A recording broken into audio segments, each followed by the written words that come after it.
Hello everyone. Welcome to the class. Good evening everyone. Today is a I think कुछ students तो last class के भी हैं कल के, है ना? कुछ new होंगे. Fine. It's okay. So let's start the class. आज हम पढ़ने वाले हैं. My voice is audible to everyone. Yes, ma'am. Yes, good evening everyone. Evolution आपका जो topic है आज का subject है that is principle and practice of management. ठीक है? As usual ये भी यूनिट आपकी 5 मतलब ये सब्जेक्ट आपका 5 यूनिट्स में डिवाइडेड है. Divided in 5 units and the same pattern we will use, that is we complete particular unit in 2 classes, that is in 2 lectures. First आपका बेसिक है जो आप ऑलरेडी प्रिंसिपल ऑफ मैनेजमेंट जैसे subject आपने already कहीं ना कहीं पढ़ा होगा अपने ग्रेजुएशन में या 11th-12th में, उससे रिलेटेड है. उसमें हम मैनेजमेंट की थ्योरीज को पढ़ेंगे, मैनेजर के प्रोसेस के फंक्शंस के बारे में पढ़ेंगे. सेकंड आपका सोशल रिस्पॉन्सिबिलिटीज सीएसआर से रिलेटेड. थर्ड है प्लानिंग से. फोर्थ है आपका ऑर्गेनाइजेशन स्टाफिंग से रिलेटेड. एंड फिफ्थ आपका कंट्रोलिंग, जो कि आपके बेसिक 5 फंक्शंस होते हैं मैनेजमेंट के, राइट? तो let's start the class. Evolution of management. Evolution का क्या मतलब होता है? देखो, the simple meaning of evaluation इसकी एक मतलब आप किसी चीज के बारे में स्टडी करके आप बार बार उसमें चेंजेस लेकर आए टाइम के अकॉर्डिंग और वो इवॉल्व होता चला. ठीक है? मतलब ये आपकी evolution of management basically 3 parts में डिवाइडेड है. That is classical management theory, human relation movement, third is contemporary theories, right? Evolution of management thought as a dynamic journey influenced by changing economic, social and technological conditions. जैसे जैसे environment grow होता गया, economy में changes आते लगे, social यानी कि लोगों को एजुकेशन मिलने लगी, टेक्नोलॉजी इनहांस होती गई, वैसी मैनेजमेंट की थ्योरीज भी डेवलप होती चली. हर थ्योरी पे डिफरेंट फोकस के साथ काम हुआ. जो आपकी ट्रेडिशनल थ्योरीज थी वो बेसिकली फोकस करती थी प्रोडक्शन में. यहाँ पे ह्यूमंस को कंसिडर ही नहीं किया जाता था, ह्यूमंस को निग्लेक्ट किया जाता था. ठीक है? फिर आया ह्यूमन रिलेशन मूवमेंट जहाँ पे ह्यूमंस को कंसिडर किया गया, जहाँ हम जैसे इंसानों को थोड़ी सी इज्जत मिली, एम्प्लॉयज को थोड़ा सी इज्जत मिली, है ना? उससे पहले क्या होता था कि आपके तो आपका जो मतलब काम तो लोग ही करते थे, ऑब्वियसली वर्कर्स करते थे, but they are suppose to be treated as production as a machine. ठीक है? उनको एक मशीन की तरह यूज करते थे. कैसे यूज करते थे? मशीन की तरह. We consider them as a machine. Classical management theory में 3 थ्योरीज आती हैं. दैट इज साइंटिफिक मैनेजमेंट जो फ्रेडरिक टेलर ने दी थी, एडमिनिस्ट्रेटिव मैनेजमेंट हेनरी फ्योल ने दी थी, ब्यूरोक्रेटिक मैनेजमेंट मैक्स वेबर ने दी थी. इसको आप शॉर्ट फॉर्म सब से याद रख सकते हो, सब टीवी से सब. ठीक है? ऐसे भी सब. S stands for scientific management, A stands for administrative management जो हेनरी फोल ने दिया था, and third bureaucratic, B stands for bureaucratic. ठीक? फिर ह्यूमन रिलेशन में हॉलक्रॉस स्टडीज हुई थी जो एल्टन मायोल ने की थी, जिसके बेसिस पे ह्यूमन रिलेशन मूवमेंट चला था. और इसमें आती है थ्योरी एक्स एंड वाई. ठीक? लास्ट में आती है आपकी सिस्टम थ्योरी कंटेम्पररी के अंदर, एंड कंटीजेंसी थ्योरी. ये सारी थ्योरीज हम लोग डिटेल में पढ़ेंगे अभी.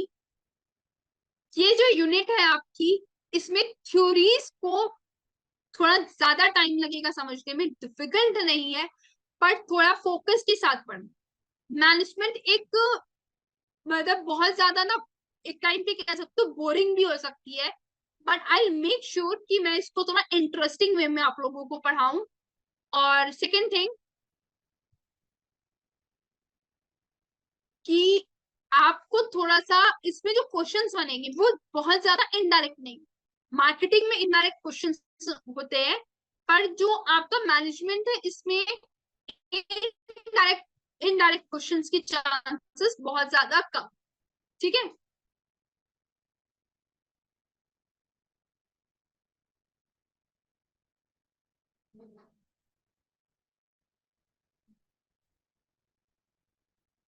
so let's start with classical theories. Classical management theory सबसे पहले आती है फेडरिक टेलर की, focus on improving efficiency through scientific analysis of workforce and tasks. Taylor introduced time study, standardized work methods, and the idea of selecting and training workers scientifically. देखो science से ये word याद रखना, scientifically. Scientifically का क्या मतलब होता है, साइंस का क्या मतलब होता है, वो जो मीन बाय साइंस, साइंस के अपने प्रिस्क्राइब्ड रूल्स एंड रेगुलेशंस होते हैं। ठीक है, साइंस के अपने प्रिस्क्राइब्ड रूल्स एंड रेगुलेशंस। अगर H2O का मतलब वाटर होता है तो वो, सॉरी इसमें लिखने में थोड़ी दिक्कत होती है, H2O ऐसे नहीं, ऐसे लिखा जाता है। ठीक है, H2O का केमिकल मतलब आप केमिकल टर्म्स में H2O बोलते हो कि दो हाइड्रोजन एक ऑक्सीजन को मिलके क्या बनता है, ऑक्सीजन को मिलके वाटर। ठीक है, तो H2O का मतलब हो गया वाटर। तो ये एप्लीकेबल है आपका all over the world, wherever you go and study, H2O का मतलब है वाटर। तो एक साइंस है, एक रूल्स है, रेगुलेशन है, एक प्रिंसिपल सेट है, और उन प्रिंसिपल के बेसिस पे आप वर्क कर रहे हैं। ठीक उसी तरीके से फ्रेडरिक टेलर कहते हैं कि एक ऑर्गेनाइजेशन को मैनेज करने के लिए साइंटिफिक तरीका होना चाहिए। आपको पता होना चाहिए कि एक स्टैंडर्डाइजेशन वर्क सेट कर दो, अब स्टैंडर्डाइजेशन टाइम सेट कर दो, ये स्टैंडर्डाइजेशन वर्क मेथड सेट कर दो। मतलब यही प्रोसेस आपको फॉलो करना है और आपको उसी स्टैंडर्ड के हिसाब से काम करना है। जैसे एक मशीन रन होती है, एक सिस्टम होता है एक मशीन को रन करने का, ठीक उसी तरीके से ह्यूमंस भी रन करें, ठीक उसी तरीके से ह्यूमंस भी वर्क करें। तो यू नो वेरी वेल कि अगर हम उसी तरीके से वर्क करेंगे तो वो हम उतना प्रोडक्टिव नहीं हो पाएंगे, उतनी एफिशिएंसी इफेक्टिवली वर्क नहीं कर पाएंगे, उतना अच्छा आउटपुट नहीं दे पाएंगे। फिर टाइम के साथ साथ आए हेनरी फोर्ड, जिन्होंने एडमिनिस्ट्रेटिव मैनेजमेंट दिया, जिन्होंने 14 प्रिंसिपल्स दिए, और इन्होंने इसको फुल ऑर्गेनाइजेशन को कंसिडर करके यहाँ पे थ्योरी में इन्होंने सिर्फ फोकस किया था जो टेलर था साइंटिफिक मैनेजमेंट में, उन्होंने फोकस किया ऑनली प्रोडक्शन। किसमें किसपे किया, ओनली प्रोडक्शन। प्रोडक्शन पे फोकस करते, उनका अल्टीमेट सोल था कि प्रोडक्शन ज्यादा से ज्यादा हो। बट एडमिनिस्ट्रेटिव मैनेजमेंट ने सिर्फ एक पॉइंट को कंसिडर नहीं किया, उन्होंने पूरी ऑर्गेनाइजेशन को कंसिडर किया। Emphasize management principles and functions, proposing the effective management requires a systematic approach दिया। फ्यूल ने 5 फंक्शंस दिए, planning, organising, command and control. ठीक है, और 14 प्रिंसिपल ये मोस्ट एप्लीकेबल हर एक है, and it is applicable every. Third concept, ये बहुत कंसेप्ट था यहाँ पे, यहाँ कंसिडर किया गया की वैल्यू तो फियर बेस्ड क्वालिटी ऑर्गेनाइजेशन में थोड़ा बहुत कंसिडर किया, यहाँ पे तो बिल्कुल ही किया गया था। एंड आया ब्यूरोक्रेटिक मैनेजमेंट, जिसे max weber advocated for structured organization, hierarchies, and to ensure efficiencies. And so we were here, right? हम यहाँ पे पढ़ रहे थे इवोल्यूशन ऑफ मैनेजमेंट, और लास्ट है ब्यूरोक्रेटिक में। ब्यूरोक्रेटिक मैनेजमेंट में क्या है, इसको आप सिंपली याद रख सकते हो, कलर चेंज कर लेते हो, डार्क कलर सही रहेगा। एस ऑफिसर्स हो गए या आईपीएस ऑफिसर्स। कैसे, मतलब जो आईपीएस ऑफिसर्स होते हैं या आईएएस ऑफिसर्स की जो पोजीशन होती है, जो उनका वर्क कल्चर होता है, वो एक ब्यूरोक्रेटिक है, यानी कि एक हायरार्की को फॉलो करते हैं। मतलब बहुत ही क्लियर हायरार्की होती है, रूल्स को मेंटेन रखते हैं। ठीक है, तो ऐसी जो इन्वायरमेंट ऑर्गेनाइजेशंस होती हैं, वो मैक्स वेबर कहते हैं कि हर एक मैनेजमेंट इस तरीके से ही वर्क करनी चाहिए। ठीक है, तो ये तीनों पॉइंट्स है हमारे साइंटिफिक क्लासिकल मैनेजमेंट के अंदर, जिसमें आपका साइंटिफिक फेडरिक टेलर ने दिया था, एडमिनिस्ट्रेटिव हेनरी फोन ने दिया था, and bureaucratic management max weber ने दिया। Next, human relation and behavioural tools, जहां पे ह्यूमंस को कंसिडर किया गया था, ह्यूमंस को कंसिडर किया गया था। ठीक है, कुछ थोड़ी बहुत वैल्यू की गई ह्यूमंस की। तो हॉन्थ्रॉन स्टडी हुई थी, एल्डन मायो ने की थी, जहां पे डिमॉन्स्ट्रेट हुआ था कि सोशल फैक्टर्स और मोरालिटी को, प्रोडक्टिविटी को इनहांस कर, मतलब कहा जाता है कि जो आपका वर्क इन्वायरमेंट है उसको जरूर रिकॉग्नाइज करना चाहिए, जिसकी वजह से एक ऑर्गेनाइजेशन में प्रोडक्टिविटी इनहांस होती है, एक हेल्दी इन्वायरमेंट रहता है, और मैक्सिमम प्रोडक्टिविटी के साथ मैक्सिमम आउटपुट जनरेट हो सकता है। इफेक्टिव से अगर आप चाहते हो, I don't know, I am really sorry, I don't know what's going on, bar bar class आपने आप एंड हो रही है कुछ नेटवर्क इश्यूज की वजह से। सो थोड़ा सा कॉपरेट कर लीजिए आप लोग, कई बार ऑनलाइन टीचिंग में, ऑनलाइन लर्निंग में सब आ जाते हैं एरर्स। ठीक है, डिस्ट्रैक्शंस रहते हैं थोड़े। तो हम बात कर रहे थे हॉन्थ्रॉन स्टडीज की, और अगर कुछ टॉपिक्स आज आपके रिमेनिंग रहेंगे, कुछ लेफ्ट हो जाएंगे, तो डोंट वरी, मैं नेक्स्ट क्लास में इसको अच्छे से और कंप्लीट कर दूँ। ठीक है, तो परेशान मत होइएगा, डोंट वरी एट ऑल कि कुछ टॉपिक्स रह गए हैं टाइम की वजह से। I will definitely cover each and every topic according to your syllabus, don't worry. Hawthorne, तो हॉन्थ्रॉन स्टडी में क्या था कि दो रूम्स थे, ए एंड बी।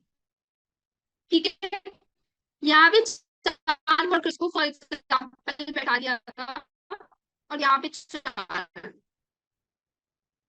ठीक, सेम काम दिया था, सेम ट्रेन एम्प्लॉयज थे। इस रूम में कोई वेंटिलेशन नहीं था, नो वेंटिलेशन, नो फैन, ना आपस में कोई एक दूसरे से बात कर सकता था, एक बंद कमरा था। यहाँ पे प्रॉपर लाइटिंग थी, डिम लाइट्स थी, प्रॉपर एनवायरमेंट आपस में कम्युनिकेट कर सकते थे, प्रॉपर वेंटिलेशन था। कार के बाद जब इनके प्रोडक्ट की एफटी चेक की, तो इनकी तो लो थी, तो क्योंकि स्टडीज की एक टॉयज के मोरल ना, एक हेल्दी इन्वायरमेंट देना, एक गुड वर्किंग इन्वायरमेंट देना फ्रूटफुल कितना ज्यादा, ये हॉन्थ्रॉन स्टडीज से पता चलता, हॉन्थ्रॉन एक्सपेरिमेंट्स। तब ये थ्योरी मायो ने दी कि it is important consider the importance of humans, their moral, their productivity, their the working environment, each and every factor affect the productivity. सिर्फ रूल्स रेगुलेशन नहीं इम्पोर्टेंट होते ऑर्गेनाइजेशन को रन करने के लिए।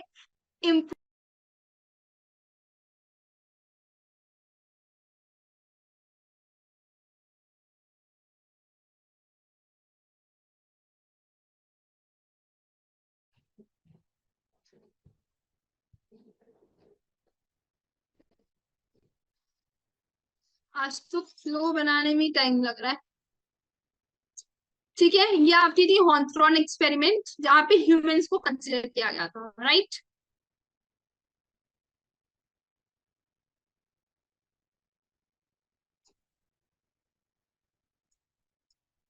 नेक्स्ट है Maslow hierarchy of needs. Maslow Abraham Maslow ने 5 चीज दी थी, ठीक है। इसको ऐसे डायग्राम से आपने कई बार कई जगह पढ़ा होगा। वो 5 हायरार्कीज थी।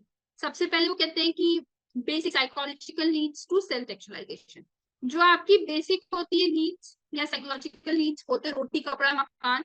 फिर आपकी आती है सेफ्टी नीड्स, फिर सोसाइटी नीड्स, फिर सोशल सेल्फ क्या थी, सेल्फ एस्टीम, एंड लास्ट में आता है आपका सेल्फ एक्चुअलाइजेशन। तो ये 5 लेवल्स दिए थे।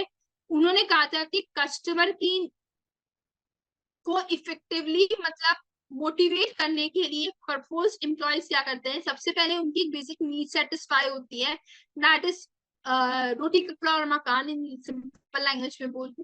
फिर आती है उसकी safety needs, social needs, self esteem, and last में सेल्फ एक्चुअलाइजेशन। तो ये सब चीजें है, अंडरस्टैंड करना इन नीड्स को एम्प्लॉयज की, और उनको उस हिसाब से मोटिवेट करना, किस लेवल पर है और किस तरीके से को मोटिवेट करना, ये वेरी इंपॉर्टेंट होता है। थर्ड है थ्योरी एक्स एंड वाई, जो डगलस मैकग्रेगर ने दी थी। थ्योरी एक्स एंड वाई क्या कहती है, थ्योरी एक्स और थ्योरी वाई। थ्योरी एक्स में वो सारे एम्प्लॉयज आते हैं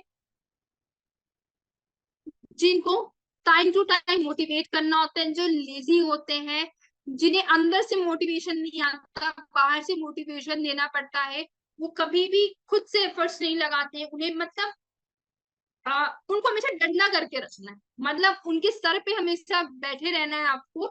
जैसे एक छोटे बच्चा पढ़ता है ना, बार बार मम्मी उसको डांटती है मारती है तब वो पढ़ाई करने बैठता है, ठीक उसी तरीके से थ्योरी एक्स में वो सारे एम्प्लॉयज आते हैं जो खुद से कुछ नहीं करना चाहते, जिनको हमेशा बार बार मोटिवेट किया जाता है, बार बार उनको उनपे आपको मतलब they are not capable by themselves, ये कह सकते, ठीक है। दे आर लेजी होते हैं, जिन पे कंट्रोल ज्यादा रखना पड़ता है आपको। बट वहीं अगर आप थ्योरी वाई की बात करते हो, तो वो खुद पे डिपेंडेंट होते हैं, उनके पास खुद कैपेबल होते हैं सारे काम करने के लिए, आपको ज्यादा एफर्ट्स नहीं लगाने पड़ते, वो होते थ्योरी वाई के। तो थ्योरी एक्स एंड वाई का मतलब है कि ऐसे एम्प्लॉयज जो कि बहुत ही लेजी हैं, जिन पे कंट्रोल बहुत ज्यादा रखना पड़ता है, वो सारे एम्प्लॉयज आते हैं थ्योरी एक्स के अंदर। थ्योरी वाई में वो सारे एम्प्लॉयज आते हैं जो कि सेल्फ मोटिवेटेड होते हैं, सेल्फ सेटिस्फाइड होते हैं, वो सेल्फ डायरेक्टेड होते हैं, वो सारी मैनेजमेंट स्टाइल आती है। तो ये डिपेंड करता है कि आपके ऑर्गेनाइजेशन में किस तरीके के लोग हैं। अगर लेजी है और मोटिवेटेड नहीं रहते, तो आपको थ्योरी एक्स, और अगर सेल्फ डायरेक्टेड है तो थ्योरी वाई को कंसिडर करना है। तो यू गेट टू नो कि उस हिसाब से रिजल्ट मिलेगा। थ्योरी एक्स में होंगे तो आपको आउटपुट आपके अकॉर्डिंग नहीं मिलेगा, उतना फ्रूटफुल नहीं मिलेगा। थ्योरी वाई जैसे एम्प्लॉयज है तो आपको जो रिजल्ट मिलेगा वो काफी सेटिस्फैक्शन एंड ब्रिलियंट होगा, और उसी हिसाब से आपकी मैनेजमेंट स्टाइल होगी। तो it will help you to know कि किस तरीके के एम्प्लॉयज हैं।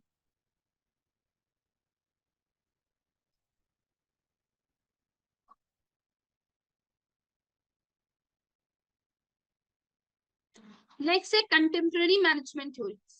सबसे पहले आता है आपका system theory. View organization as a complex system with interrelated parts. It emphasizes the need to understand how various components of an organization interact and affect each other. System thinking helps manager consider the organization as a whole rather than focusing on isolated parts. देखो, एक management में बहुत सारे department है, ऐसा नहीं होता सिर्फ एक डिपार्टमेंट होता है। प्रोडक्शन डिपार्टमेंट है, सेल डिपार्टमेंट है, एडवर्टाइजिंग डिपार्टमेंट है, फाइनेंस डिपार्टमेंट है।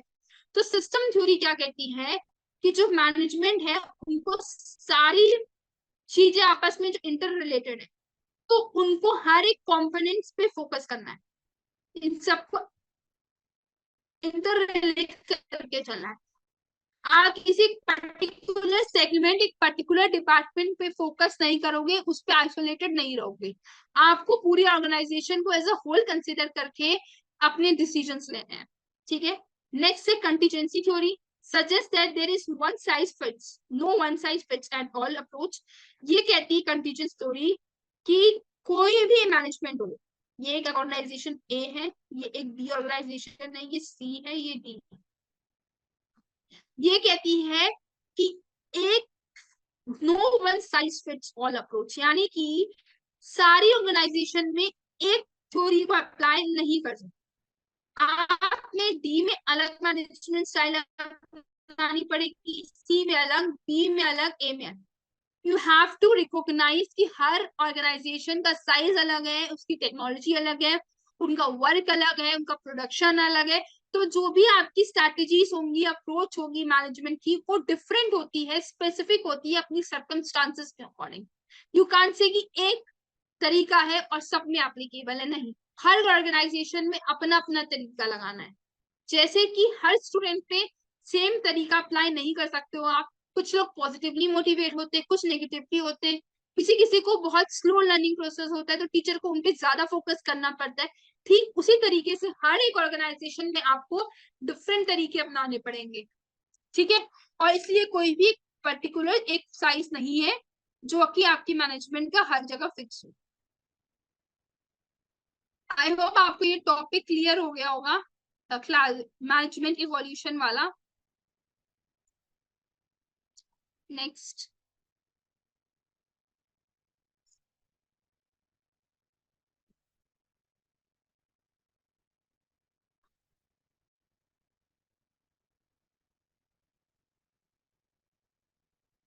System approach.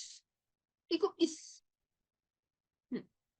the system approach to management involves viewing the organization as a system composed of interrelated and interdependent। आपको मालूम है कि ये जो सिस्टम अप्रोच है, उसका जो नजरिया देखने का, यानी कि को कंपोज करने का, वो ये है कि जो जितने भी पार्ट्स हैं वो इंटरडिपेंडेंट है, एक दूसरे से इंटर रिलेटेड है, ठीक है, आइसोलेटेड नहीं है, they all are inter related. Holistic approach, how different component है कि डिपार्टमेंट, प्रोसेस, पीपल, ये सब एक साथ आपस में इंटररिलेटेड है, किस तरीके से ये कनेक्टेड है आपस में, वो बहुत इंपॉर्टेंट है। जो भी लूप्स है, ठीक है, जो भी फीडबैक में लूप्स मिल रहे हैं, उनको एडजस्ट करना, इंप्रूव करना प्रोसेस को, ताकि आपको फ्रूटफुल आउटकम मिल सके, आप अपने गोल को अचीव कर सके। इंटरेक्शन विद एनवायरनमेंट, हमें एक्सटर्नल फैक्टर्स यानी कि मार्केट कंडीशंस पे भी इफेक्ट डालना है। लास्ट क्लास आई होप बहुत सारे लोगों ने कल देखी होगी मेरी, जिसमें बिजनेस एनवायरनमेंट हम पढ़ रहे थे। वहां पे हमने पढ़ा था कि एक्सटर्नल फैक्टर्स होते हैं, है ना। तो वो external factors, market conditions, technologies, legal environment, ये सारी चीजें आपके ऑर्गेनाइजेशन पे इम्पैक्ट डाल रही हैं। तो आपका इंटरेक्शन आपकी इन्वायरमेंट के साथ भी होना चाहिए। सिस्टम अप्रोच का मतलब ये है कि सिस्टम ऐसा हो कि हॉलिस्टिक प्रिस्क्रिप्शन हो, आपका जो परसीव कर रहे हो अपने ऑर्गेनाइजेशन को, जो पर्सपेक्टिव है आपका, वो हॉलिस्टिक होना चाहिए। हर एक डिपार्टमेंट, प्रोसेस, बिल्कुल सब चीजों को इंटर रिलेटेड करके देखो, ठीक। उसके बाद उसके जो भी प्रॉब्लम्स आ रही है, लूप्स होल्स है, उनको इम्प्रूव करने की कोशिश करो, ताकि वो अच्छा आउटकम दे सके, फ्रूटफुल आउटकम दे सके। इंटरैक्ट करो एनवायरनमेंट के साथ, एक्सटर्नल फैक्टर्स के साथ, ठीक। Next, integration, ensuring coordination between different parts of the organisation to achieve overall. देखो, जो कोऑर्डिनेशन होता है ना, वो एसेंस ऑर्गेनाइजेशन, इसके बिना आप ऑर्गेनाइजेशन के गोल्स को अचीव नहीं कर सकते। तो कोऑर्डिनेशन होना हर एक फंक्शंस में, हर एक चीज में, पीपल्स में, प्रोसेस में, डिपार्टमेंट में, हर एक चीज इतनी कोऑर्डिनेटेड, वेल ऑर्गेनाइज्ड हो, so that you can achieve overall, ठीक है, to achieve overall goal. Next, contingency approach. देखो ये अभी हम लोग जो ये अप्रोच पढ़ी है, उन्हीं को डिटेल में समझा रही हूँ यहाँ पे। Contingency approach argues the management practices should be adapted based on the context। आप जिस कंटेक्स्ट में काम कर रहे हो, जिस तरीके का आपका बिजनेस है, प्रोडक्शन का है, सेलिंग का है, आप किस तरीके का प्रोडक्ट बनाते हो, उस पर डिपेंड करना चाहिए, सिचुएशन बेस्ड होना चाहिए। आप अपने इंटरनल फैक्टर्स को असेस करो, एक्सटर्नल को करो, फिर देखो किस तरीके से इफेक्ट डाल रहे हैं आपके ऑर्गेनाइजेशन में।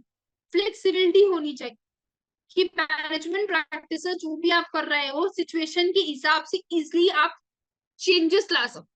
देखो जो भी रूल्स आप पॉलिसीज फ्रेम करो, स्ट्रैटेजीज बनाओ, जो भी डिसीजंस ले रहे हो वो अडेप्टेबल होने चाहिए सिचुएशन के अकॉर्डिंग, फ्लेक्सिबिलिटी होनी चाहिए, रिजिड नहीं होना चाहिए कि आप जो भी काम करो वो फ्लेक्सिबिलिटी होनी चाहिए उसमें। Very management style, stable dynamic environment है, कहाँ पे आपको मतलब किस तरीके से कौन सा रोल प्ले करना है, यू बेटर। तो ये होता है आपके मैनेजमेंट स्टाइल की, डिफरेंट लीडरशिप स्टाइल होना चाहिए, डिसीजन मेकिंग प्रोसेस, ये सब चीजें आएंगी। Next, strategic fit, aligning management practices with organisation goals, strategies and, ठीक है। अपनी प्रैक्टिसेस को, गोल्स को, हर एक चीज अलाइन होनी चाहिए। आपको पता होना चाहिए कि आपने जो स्ट्रेटेजी बनाई है और जो वर्कर्स काम कर रहे हैं, जो भी पॉलिसीज बना के आप उस पर काम कर रहे हैं, वो सब आपके गोल की अचीव होगी, मतलब सब एक ही डायरेक्शन की तरफ जा रही हो। ऐसा ना हो कि एक डिपार्टमेंट का गोल कुछ और हो गया, जो बी कर रहा है वो कुछ और तरफ जा रहा है। सबका डायरेक्शन जो है वो एक गोल की तरफ होना चाहिए। तो उसके कंटेक्स्ट को देखते हुए, उस नजरिए से देखते, उस परसेप्शन से देखते हुए ही डिसीजंस लेने चाहिए, ठीक है।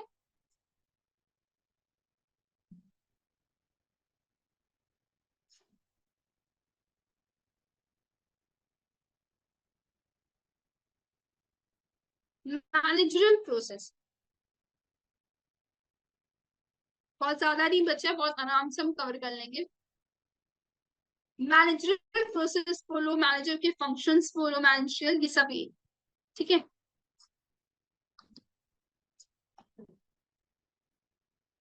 The managerial process involves a series of systematic steps that managers use to achieve organizational goals and ensure the efficient operations of their teams and resources. मतलब ये सारे efficient,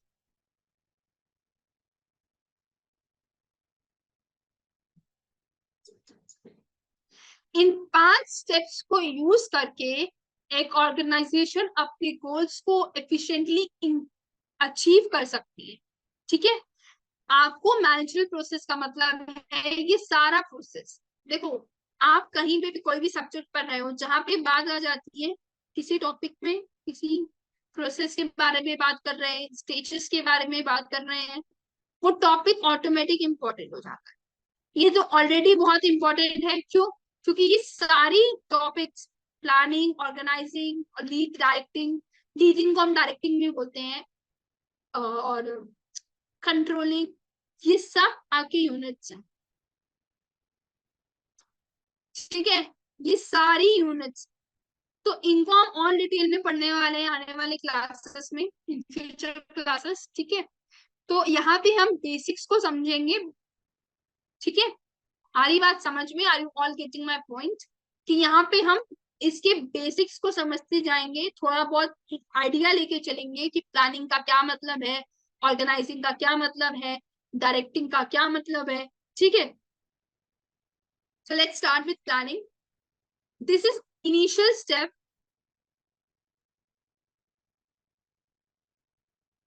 where managers define organizational goals, develop strategies to achieve those goals, and outline the resources required. Effective planning involves setting objectives, forecasting future conditions, and deciding on the best course of action. Planning आपका initial and सबसे important step होता है. If you fail to plan, you are planning to fail. एक कोवर्ट होता है, आपने सुना होगा, if you fail to plan, you are planning to fail.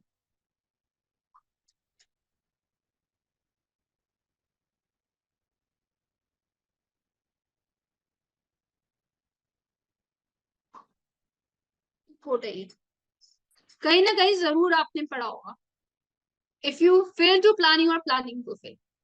मतलब ये है कि प्लानिंग बहुत इंपॉर्टेंट, प्लानिंग नहीं है तो कोई डायरेक्शन नहीं, कोई विजन नहीं है, तो सब ऑर्गेनाइजेशन में कोई कुछ भी करेगा। Everyone is doing whatever they want according to their wish. तो एक ऑर्गेनाइजेशन में आपको काम करना है या आपको कुछ भी लाइफ में अचीव करना है, you should have a plan. आपको पता होना चाहिए प्लान, प्लान हेल्प करता है आपको डायरेक्शन, आपकी गोल, ये आपका गोल है उसको अचीव करने के लिए। इस गोल के अकॉर्डिंग आप अपनी प्लानिंग करोगे, तभी तो आपको रास्ता मिलता चला जाएगा और आप अपने गोल तक चले जाओ। To achieve that goal, first you have to, initial step is to make a plan. तो जो ऑर्गेनाइजेशन के गोल को अचीव करने के लिए आप सबसे पहले स्ट्रैटेजीज बनाओगे, आउटलाइन करोगे आपके पास रिसोर्सेस की क्या क्या रिक्वायरमेंट्स है, ऑब्जेक्टिव्स को सेंड करोगे, फ्यूचर कंडीशंस को फोरकास्ट करोगे। फोरकास्ट करने का मतलब है कि जो भी आपके लिए स्ट्रैटेजीज बनाइए, फ्यूचर को देखते हुए गोल बनाओगे ना, तो फ्यूचर में क्या क्या पॉसिबिलिटीज है conditions, you can control, but आप कहीं ना कहीं फोरकास्ट कर सकते हो, कुछ चीजों को एनालाइज कर सकते हो, इंटरप्रेट कर सकते हो, फोरकास्ट कर सकते हो कि फ्यूचर में ये होने के चांसेस हैं, ठीक है, and deciding the best course of action, और किस तरीके से एक्शंस लें। तो ये काम करता है आपका प्लान। प्लानिंग का मेन फोकस क्या है कि सबसे पहले स्ट्रैटेजीज को डेवलप करना, रिसोर्सेस को देखना, सो that you can achieve the direction. यहाँ से सबसे पहले डायरेक्शन मिल जाएगी अपने गोल की तरफ, then you get to know कि क्या एक्शंस लेने हैं, ठीक। Second, once planning is in place, organizing involves arranging resources. एक बार प्लानिंग तो हो गई, स्ट्रैटेजीज बना ली, सब कुछ फ्रेमवर्क कर लिया, एक आउटलाइन तैयार कर ली, अब क्या करेंगे हम, अरेंजमेंट। ऑर्गेनाइज करने का सीधा मतलब होता है अरेंज। क्या अरेंज करेंगे, रिसोर्सेस को हम टास्क को स्ट्रक्चर्ड मैनर में बनाएंगे। This includes creating an organisational structure, allocating tasks, assigning roles and responsibilities, and ensuring that resources are available and properly utilized. Resources का मतलब सिर्फ पैसा और मशीन से नहीं है, तो सबसे बड़ा रिसोर्स होता है ह्यूमन एम्प्लॉयज, कि आपको अपने टारगेट को, अपने गोल को अचीव करने के लिए आपको किस तरीके के एम्प्लॉयज की रिक्वायरमेंट है, किस तरीके के रिसोर्सेस की रिक्वायरमेंट है, किस तरीके की मशीन्स की रिक्वायरमेंट है, ये सब कंसिडर करो, उनको मैनेज करोगे, देखोगे कि आपके काम के अकॉर्डिंग कौन उस हिसाब से उनको रोल असाइन करोगे, रिस्पॉन्सिबिलिटीज दोगे। जिस तरीके के एम्प्लॉयज है, जैसे उनका कैलिबर है, उनकी कैपेबिलिटी, उनकी नॉलेज, उनके एक्सपीरियंस के अकॉर्डिंग उनको जॉब रोल असाइन करोगे, ताकि आपका जो रिसोर्सेस है उसको आप फुल्ली यूटिलाइज कर सको, प्रॉपरली यूटिलाइज कर सको एक बेस्ट रिजल्ट आउटकम के लिए, ठीक है। एक बेस्ट रिजल्ट को अटेन करने के लिए आपको अपने रिसोर्सेस को बहुत ही एफिशिएंटली एंड इफेक्टिवली अरेंज करना पड़ेगा, that is the part of organise. Third है लीडिंग डायरेक्टिंग। लीडिंग और डायरेक्टिंग का मतलब होता है कि मोटिवेट करना, managing people to work effectively towards the organisation goal. It involves communication, leadership, motivation, strategies to guide and influence employee. Effective leadership ensures that the team is aligned with organizational objectives and maintains a high level of performance. कहने का मतलब है आपने resources assign कर लिए और आपने responsibilities दे, आप क्या काम है आपका, डायरेक्ट करना, यानी कि अपने एम्प्लॉयज पे फोकस करना, उनको टाइम टू टाइम डायरेक्शन देना, टाइम टू टाइम मोटिवेट करना, उनसे बात करना, उनके पे लीडरशिप क्वालिटीज पे यूज करना, उनको गाइड करते रहना, इन्फ्लुएंस करना, ताकि उनका इंटरेस्ट बना रहे, वो बोर ना हो जाए उनपे, और उनको एक डर भी बना रखे कि हाँ हमारे ऊपर कोई बैठा है जो हम पे नजर रखा है, कि आप कैमरे की नजर में, ठीक है। ठीक उसी तरीके से एम्प्लॉयज पे फोकस करना, उनके वर्क पे, उनकी परफॉर्मेंस को अटेन कर सके मैक्सिमम आउटपुट के साथ, इसलिए इम्पोर्टेंट की डायरेक्शन होना। सबसे पहले हमने क्या किया, प्लानिंग की, ठीक है, स्ट्रैटेजीज बनाई, उसके अकॉर्डिंग अपने रिसोर्सेस को अवेल किया, अरेंज कर लिया और ड्यूटीज असाइन कर दी, रिसोर्सेस को एलोकेट कर दिया। थर्ड है डायरेक्टिंग, यानी कि उनको फोकस किया, मोटिवेट, कम्युनिकेट कर रहे हैं उनको, ताकि वो इफेक्टिवली काम कर सके और अच्छे से उनको गाइड और इन्फ्लुएंस करना है, ठीक है। ये तो हो गए पहले के तीन, फिर लास्ट में दो आते हैं आपके, कंट्रोलिंग डिसीजन मेकिंग। यहाँ पे कम्युनिकेशन अलग से दिया है, बट कहीं जगह आपको कम्युनिकेशन अलग से लिखने की जरूरत नहीं, कम्युनिकेशन ऑलरेडी पार्ट हो जाता है आपका डायरेक्टली, और अलग भी दिख रहा हो तो इसमें कोई दिक्कत नहीं है। फिर है कंट्रोलिंग। कंट्रोलिंग करने का मतलब है कि आप मॉनिटर कर रहे हो, आप इवेलुएट कर रहे हो परफॉर्मेंस को, इंश्योर कर रहे हो कि जो भी काम कर रहे हैं उससे ऑर्गेनाइजेशन का गोल जो है वो मीट हो रहा हो। आपने कुछ सेटिंग परफॉर्मेंस स्टैंडर्ड्स बनाए हैं और कुछ एक्चुअल में परफॉर्मेंस हो रही है, उसको आप क्या कर रहे हो, कंपेयर कर रहे हो, और जहां जहां एडजस्टमेंट्स की जरूरत है नेसेसरी कर रहे हो। क्या कंट्रोल करने का मतलब सिंपल है, इवेलुएट करना एम्प्लॉयज को, ठीक है, एम्प्लॉयज को सॉरी इवेलुएट करना, और इवेलुएशन से आपको पता चल जाएगा क्या वो स्टैंडर्ड्स अचीव कर पा रहे हैं या नहीं। अगर कर रहे हैं तो good, अगर कुछ डेविएशंस हैं तो उनको टाइम से रिमूव कर देना, ताकि वो करेक्टिव एक्शंस लेके ट्रैक पे आ जाए और अपने गोल को अचीव करें। ठीक है, तो ये हमारा कंट्रोल। नेक्स्ट है लास्ट में decision making. Throughout the managerial process, decision making is a critical aspect. Managers need to make informed decisions based on analysis and judgment. This involves problem solving, evaluating alternatives, and choosing the best course of action. देखो, planning में हमने strategies बना ली, हमने plan कर लिया कि हमारा गोल क्या है, किस तरीके से हम कैरी फॉरवर्ड करेंगे, डायरेक्शन। सेकेंड था ऑर्गेनाइजिंग। ऑर्गेनाइजिंग में हमने गोल्स को मतलब अचीव करने के लिए अपने रिसोर्सेस को अरेंज किया, एलोकेट किया, अकॉर्डिंगली रिक्वायरमेंट के अकॉर्डिंग एलोकेट किया। थर्ड था लीडिंग, या फिर बोल सकते हो डायरेक्टिंग। डायरेक्टिंग में हम टाइम टू टाइम गाइड और इन्फ्लुएंस करते रहे, मोटिवेट करते रहे एम्प्लॉयज को, ताकि उनका इंटरेस्ट बना रहे, so that they can easily achieve, interest lose ना करने।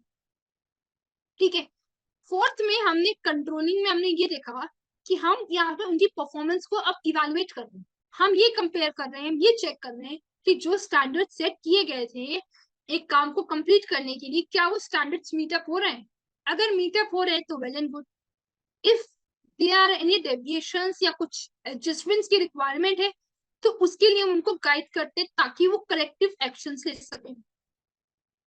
ठीक है, करेक्टिव एक्शंस के बेसिस में वो ट्रैक पे आ जाए और अपनी गोल की तरफ चले जाए, दैट इज गोल को अचीव कर ले। अब गोल भी अचीव होता में नजर आ, but the main critical aspect that is, मतलब एक बहुत ही इंपॉर्टेंट टास्क होता है कि मैनेजर्स के पास कि उस बेसिस की जजमेंट हो। जजमेंट हर कोई नहीं दे सकता, इसके लिए well train, well knowledgeable, well experienced managers की जरूरत होती है, क्योंकि जो जजमेंट और just the way they analyse the work, उस बेसिस में आपके फ्यूचर के प्रोजेक्ट्स बनेंगे, उस बेसिस पे आप फ्यूचर के स्ट्रैटेजीज बनाओगे, उस हिसाब से आपके फ्यूचर के गोल्स होंगे। तो प्रॉब्लम सॉल्व करने के लिए, इवैल्यूएट करना ऑल्टरनेटिव्स, इन सब को चूज करने के लिए decision making is very important. एक टास्क को कंप्लीट करना और डिसीजन मेकिंग लेना, ये दोनों अलग अलग एस्पेक्ट है। यू कांट कंपेयर दिस कि जो काम अच्छे से कर लेगा वो डिसीजन अच्छे से ले लेगा। कुछ लोग बस अपने वर्क के लिए बहुत ज्यादा पर्टिकुलर होते हैं और रिजिड होते हैं, तो उनको बस उतना ही आता है करना, and that helping you in your organisation. पर decision making is very very important. ठीक है, लास्ट में communicate. Effective communication is essential throughout the managerial process. It involves exchanging information, providing feedback, ensuring that all the team members are informed and engaged. These components are interrelated and often overlap. Successful management requires balancing these elements to adapt to changing conditions and achieve organizational success. देखो, organisation की success तब होगी जब आप अपने employees के साथ communicate करोगे। फॉर एग्जाम्पल, इस बार कंपनी ने 100% प्रॉफिट अर्न किया, ठीक है, 100% प्रॉफिट हुआ, 100% किया, ठीक। और अगर आप उसके लिए अपने एम्प्लॉयज को कंग्रेचुलेट नहीं कर रहे हो, उनको फीडबैक नहीं दे रहे हो, उनको इन्फ्लुएंस नहीं कर रहे हो, उनको कोई बोनस नहीं दे रहे हो, उनके लिए कुछ भी स्टेप नहीं ले रहा, और as a owner, as a team आपने वो सारा पैसा खुद, प्रॉफिट खुद ही रख लिया, तो that is bad. Profit actually में आया, बट वो आपने अचीव अपने एम्प्लॉयज की वजह से किया है। So communication is very important कि लास्ट में आप अपने एम्प्लॉयज के साथ कम्युनिकेट करें, सो दैट कम्युनिकेशन एक तो आपके ऑर्गेनाइजेशन में एक हेल्दी इन्वायरमेंट क्रिएट करेगा, आपके लिए रिस्पेक्ट रहेगी, और जो कंडीशन से एक हेल्दी कंडीशन बनी रहेगी। अगर उनको टाइमली बोनस दोगे, आप प्रॉफिट का कुछ पोर्शन उनको दे दोगे, इससे एम्प्लॉयज को आप रिटेन भी कर पाओगे और ऑर्गेनाइजेशन और ज्यादा ग्रो करेगी। ठीक है, तो ये बेसिकली 6 स्टेप्स है यहाँ पे आपके मैनेजर प्रोसेस के। आई होप आप लोगों को समझ में आ गया होगा। नेक्स्ट आते हैं हम लोग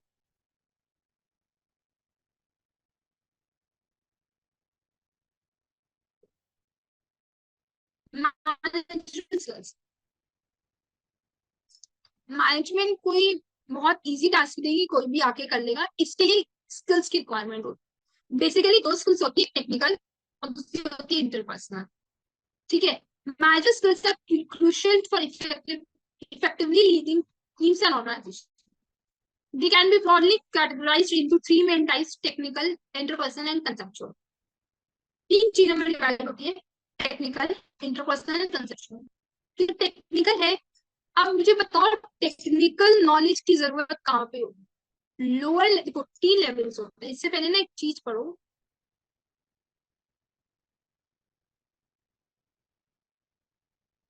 व्हाइट बोर्ड। अच्छा, मैं इसमें एक स्लाइड ऐड कर देती हूँ, ठीक है।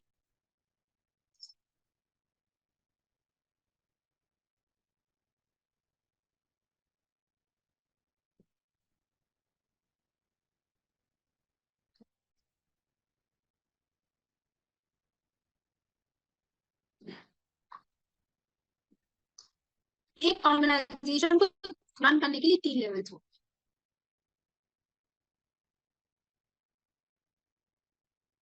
टॉप लेवल,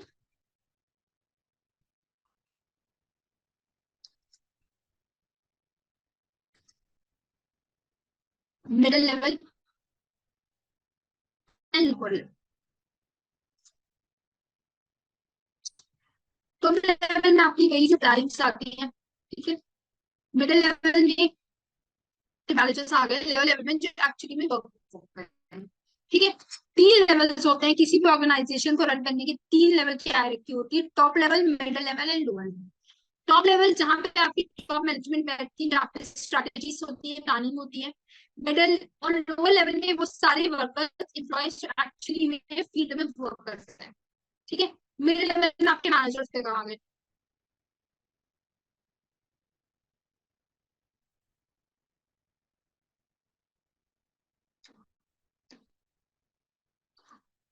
तो इसमें ऐसे ही शो करता है।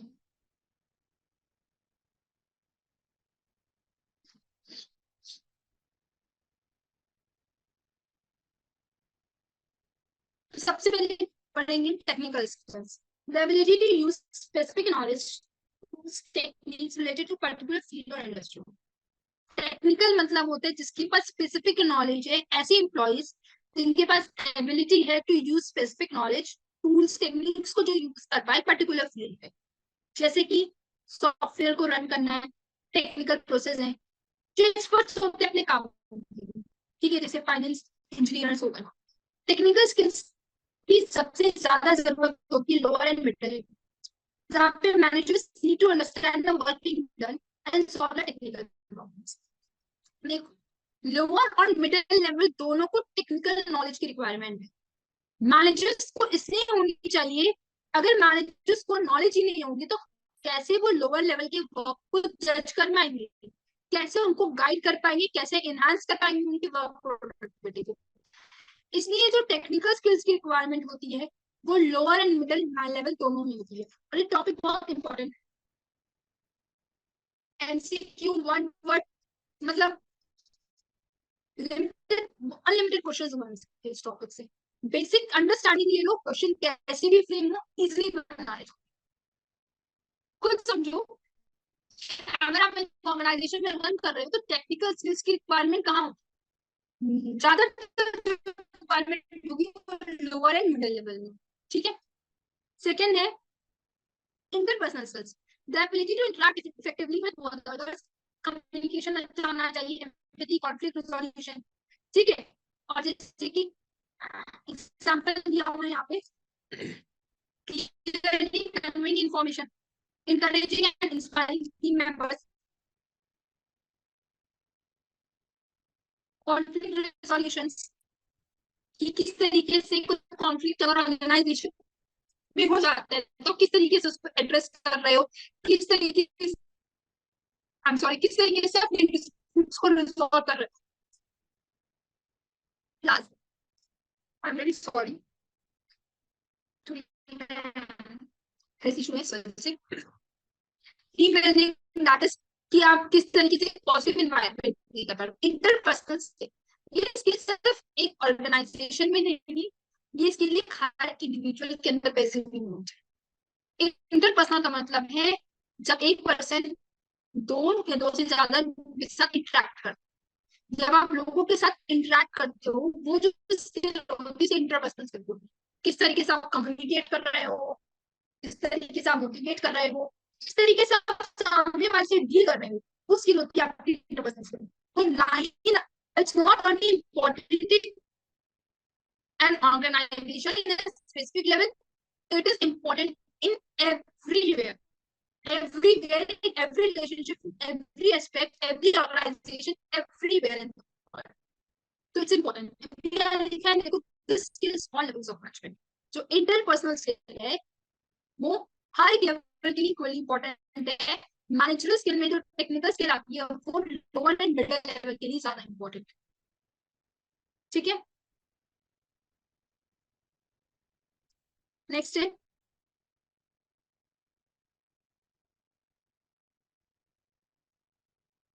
Conceptual skills. कंसेप्चुअल स्किल्स कौन सी होती हैं? द एबिलिटी टू कंसेप्ट्स बनाना, दिमाग का खेल, कि जो स्ट्रैटेजीज बनाएंगे वो आपको आपकी कहाँ पे जरूरत होती है? हायर लेवल में। कहाँ पे रिक्वायरमेंट होती है? हायर लेवल में। आ रही है बात समझ में?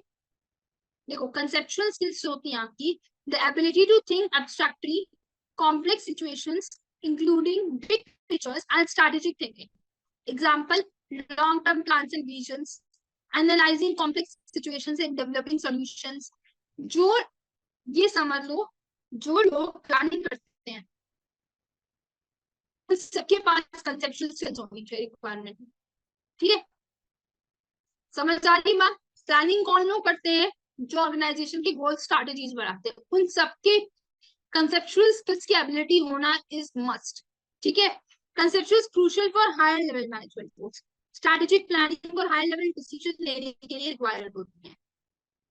ये तो बेसिकली 3 स्किल्स हो गई जो कि आपके हैं। इसके अलावा भी बहुत सारी स्किल्स होती हैं जो कि मेन 3 कंसेप्ट्स में तो नहीं आती, बट इसकी नॉलेज होनी चाहिए। सबसे पहले organisation skill, efficiently managing time and resources, setting priorities, handling multiple tasks simultaneously।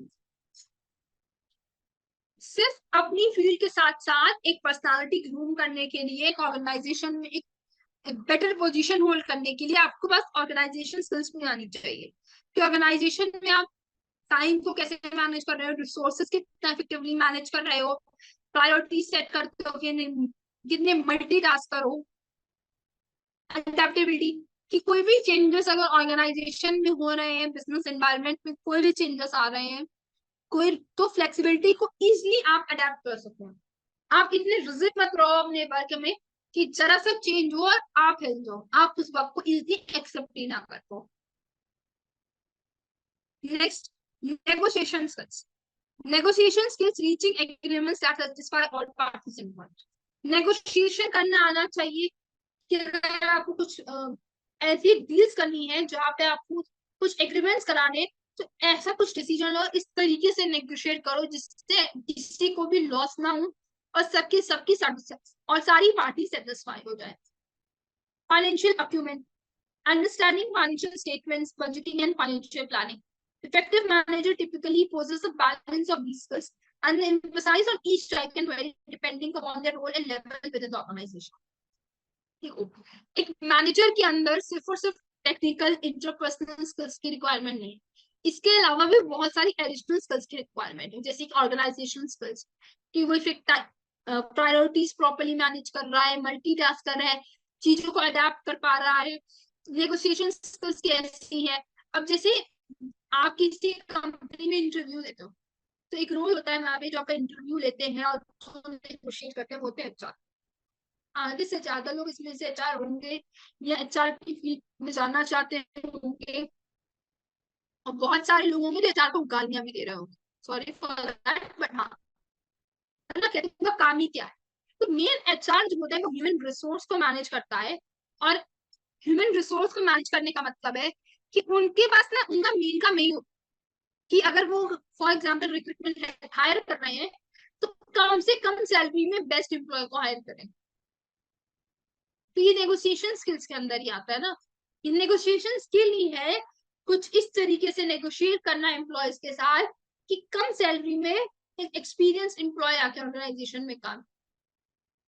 आ रही है बात समझ में, कि बेस्ट एम्प्लॉय को हायर करना और कम से कम सैलरी में हायर करना, ये तो ये सब चीजें, ये सारी स्किल्स होनी चाहिए मैनेजर्स के अंदर। ये डिपेंड करती है कि आपका रोल क्या है, किस तरीके से आप बैलेंस कर रहे हो इन स्किल्स को, डिपेंड करता है आपका रोल, आपका लेवल क्या है ऑर्गेनाइजेशन में।